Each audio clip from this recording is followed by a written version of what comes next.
সুতরাং ইসলামে খোলাসা কথা শোনেন যে ইসলামে শোক দিবস পালন করাও নেই, সেটাও বর্জিত। আর ইসলামে জন্মবার্ষিকী পালন করা নেই, বিবাহ বার্ষিকী পালন করাও নেই, কোন দিবস পালন করা নেই। সুতরাং এ সমস্ত হচ্ছে বিদাত। এই বিদাতগুলি কখন শুরু হইল? 4th শতাব্দীতে মিশরে একদল শাসক গোষ্ঠী হয়েছিল যারা প্রকৃত ইহুদি। এরা ছিল ইহুদি। এদের পূর্বপুরুষের নাম ছিল ওবায়দুল্লাহ বিন মামুন আল কাদ্দাহ। চালাক চতুর আর গায়ের বলে, তরবারির বলে ক্ষমতা দখল করলো মিশরের।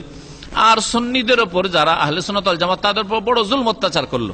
আর নিজেদেরকে পরিচয় দিল যে আমরা হচ্ছি ফাতেমি লোক, মানে ফাতেমা রাদিয়াল্লাহু তাআলা আনহার বংশের লোক। ফাতেমা রাদিয়াল্লাহু আনহার বংশের সাথে এদের দূরেরও সম্পর্ক ছিল না, মিথ্যুকেরা, এরা ইহুদি।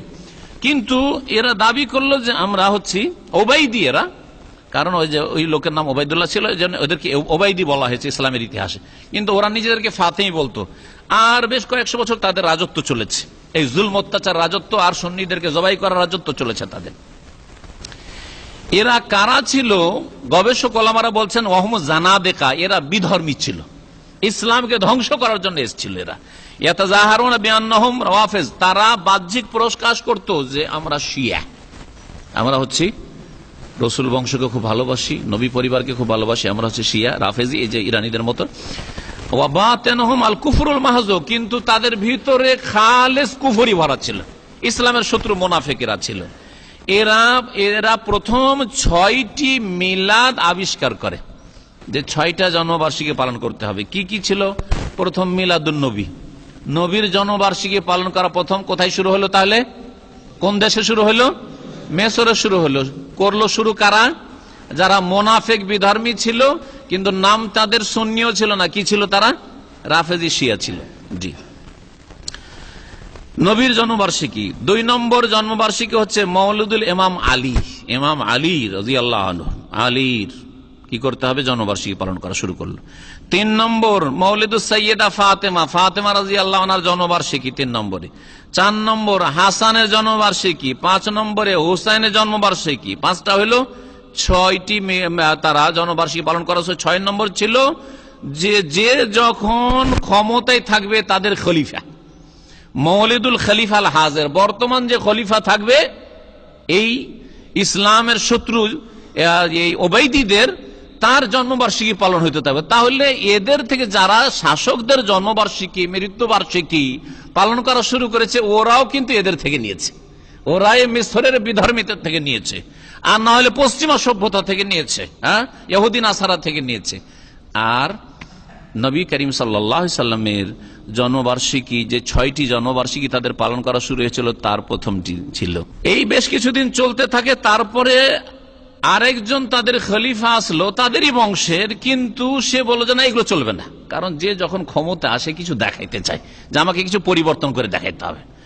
তো আফজাল বলে একজন এসেছিল, সে এসে বাতিল ঘোষণা করলো যেগুলো পালন করা যাবে না। তারপরে আল আমের বে আহকামিল্লাহ ওবাইদি আবার চালু করলো 524 হিজরিতে। তাহলে 4th শতাব্দী মানে 300 আর 400 বছরের মাঝামাঝি এই সময়গুলিতে প্রথম চালু হয় মিশরে। মিশরে প্রথম চালু হয়, সুন্নিরা চালু করেনি। তারপরে মাঝখানে তারাই বন্ধ করে, আর বন্ধ করার পরে আবার তাদেরই একজন শাসক আসে, সে 524 হিজরিতে মানে 6ষ্ঠ শতাব্দীতে চালু করে। এই তো ছিল শিয়া রাফেজিদের ঘরে, যারা আমাদের দলভুক্ত না, যারা সাহাবায়ে কেরামদের দলভুক্ত না, যারা সাহাবায়ে কেরামদের শত্রু, তাদের ঘরে তৈরি হলো, তাদের ফ্যাক্টরিতে তৈরি হলো। সুন্নিরা এই বিদআত কখন গ্রহণ করলো? এক শ্রেণীর সুন্নিরা যারা নিজেদেরকে সুন্নি বলে, এরাকে প্রথম এটা শুরু হলো। তার নাম ছিল, সে ছিল বাদশাহ মুজাফফর আবু সাইদ কুকুবুরি। 7ম শতাব্দীতে মানে 600 থেকে 700 মাঝে, এই সময়গুলিতে এ চালু করলো ইরাকের আরবিল শহরে প্রথম এই মিলাদ চালু করলো। নবী করিম সাল্লাল্লাহু আলাইহি সাল্লামের জন্মবার্ষিকী পালন করতে 12 রবিউল আউয়ালে জন্মবার্ষিকী পালন করতে হবে। এখন এখানে একটু চিন্তা করেন যে মিলাদটা আসলো কোত্থেকে? আচ্ছা, এই যে এরা এই ওবাইদিরা, মিশরের এই শাসকরা যারা নিজেদেরকে শিয়া বলতো, রাফেজি, এরা চালু করলো। এরা কাছ থেকে শিখলো, এটা দেখার বিষয়। এরা শিখলো মিশরে এখনো বহু খ্রিস্টান আছে, বরং বড় বড় পদে খ্রিস্টান আছে, বড় বড় পদে খ্রিস্টান আছে।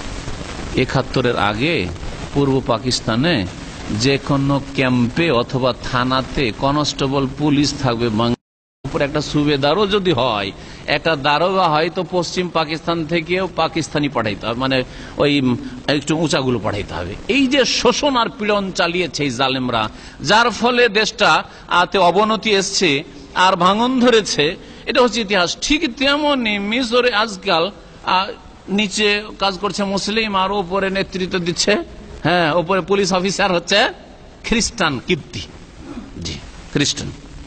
এখন ওই যুগে খ্রিস্টান ছিল ওই দেশে, তো খ্রিস্টানরা এই 25শে ডিসেম্বর, এখন ডিসেম্বর চলছে না, আজকে 17 ডিসেম্বর, তাই না? 17 ডিসেম্বর, 25শে ডিসেম্বরে তারা মনে করে যে এটা বড় দিন। কেন বড় দিন বলে এটাকে? এই দিনটাকে মনে করে যে এই দিনে তাদের, এটা কল্পিত কথা, এরও কোনো তাদের কাছে ঐতিহাসিক প্রমাণ নেই, না তাদের বাইবেলে আছে, তাওরাত ইনজিলে আছে, না তাদের কোনো বিশ্বস্ত কোনো ইতিহাসে আছে। মন গড়া কল্পিত কথা এটি, যে 25শে ডিসেম্বরে ঈসা আলাইহিস সালামের জন্ম, সেই জন্য এটি হচ্ছে বড়দিন, ক্রিসমাস ডে। এটা তাদের কল্পিত ধর্ম, তাদের ধর্মই কল্পিত ধর্ম, কারণ বিকৃত হয়ে গেছে। হ্যাঁ, ইহুদি নাসারদের ধর্ম বিকৃত হয়ে গেছে, এটাও তাদের একটা বিকৃত জিনিস। তো খ্রিস্টানরা 25শে ডিসেম্বরে ঈসা আলাইহিস সালামের কি করে?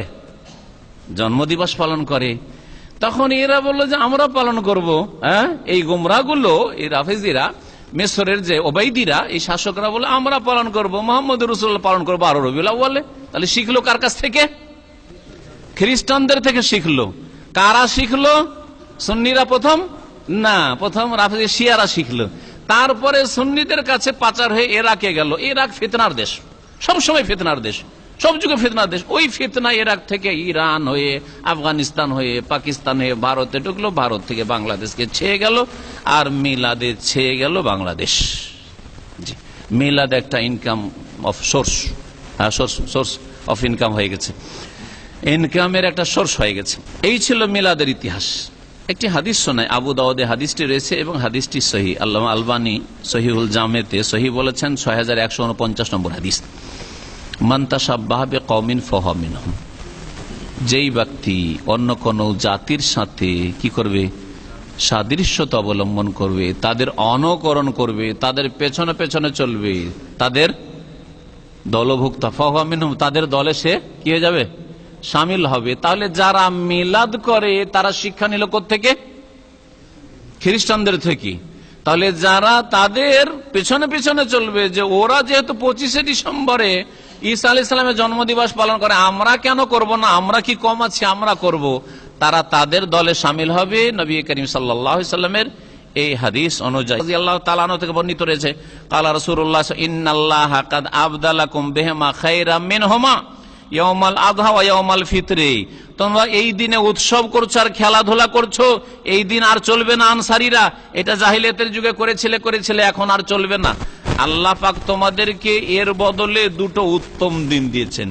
ইন্নাল্লাহা কাদ আবদালাকুম বিহিমা খায়রাম মিনহুমা, এই যে দিনগুলি তোমরা পালন করছো, উৎসবগুলি, সেই দিনগুলির চাইতে উত্তম দুটি দিন আল্লাহ দিয়েছেন। সেই দুটো দিন হচ্ছে ইয়াউমুল আযহা, ঈদুল আজহা বকরা ঈদ, আর আরেকটি হচ্ছে ঈদুল ফিতর, ফিতরের দিন, রমজান শেষ হওয়ার পরে পহিলা শওয়ালের দিন।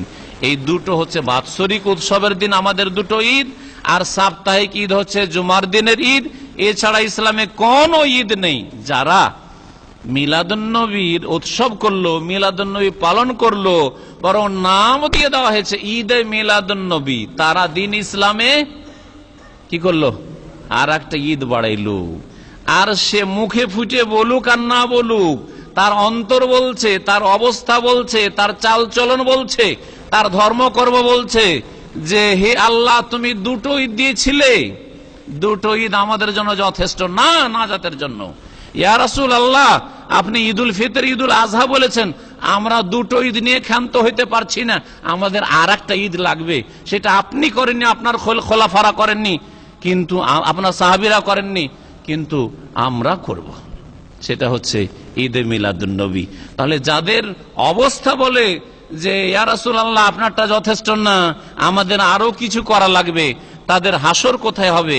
একটু সুস্থ মস্তিষ্কে ঠান্ডা মেজাজে চিন্তা করুন, বোঝার চেষ্টা করুন, আর নিজের সংশোধনের চেষ্টা করুন। আল্লাহ পাক রব্বুল আলামিন আমাদেরকে কোরআন এবং হাদিসের দিকে ফিরে আসার যেন তৌফিক দান করে। মাধ্যমে নবীর ভালোবাসা প্রকাশ করতে হবে বেশি বেশি, তার প্রতি যে কোনো দিন দুরূদ পাঠ করার মাধ্যমে।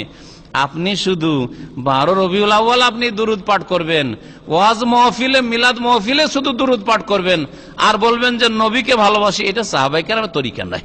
সাহাবায়ে কেরামের তরিকা মসজিদে ঢুকলে বিসমিল্লাহ ওয়াসসালাতু ওয়াসসালামু আলা রাসূলিল্লাহ।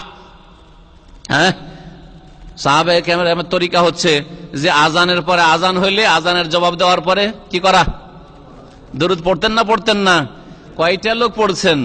যারা এই মিলাদের বিদআত করেন তারা আজানের জবাবও দেন না, আজানের পরে দুরূদ শরীফ পড়েন না, ঠিক কি না বলেন? হ্যাঁ, নবী সাল্লাল্লাহু আলাইহি ওয়াসাল্লামের তরিকা হচ্ছে জুমার দিনে বেশি বেশি দুরূদ পাঠ করা। জুমার দিনে কখনো তো এই দুরূদ বেশি বেশি দুরূদ পাঠ করা নসিব হইল না। হ্যাঁ, মসজিদ থেকে বের হওয়ার সময়, মসজিদে ঢোকার সময় দুরূদ পাঠ করা নসিব হইল না, সুন্নত করা নসিব হয় না। আগেই আমি বলেছি যারা বিদআত করবে তাদের আল্লাহর একটা মার পড়বে, সেই মারটা হচ্ছে সুন্নতকে আল্লাহ পাক কেড়ে নেবেন। যেমন এর মধ্যে যে পানি ঢুকাবে সে আসল পানিটা মাইনাস হয়ে যাবে, ঠিক ওই রকমই তাদের অবস্থা হয়েছে।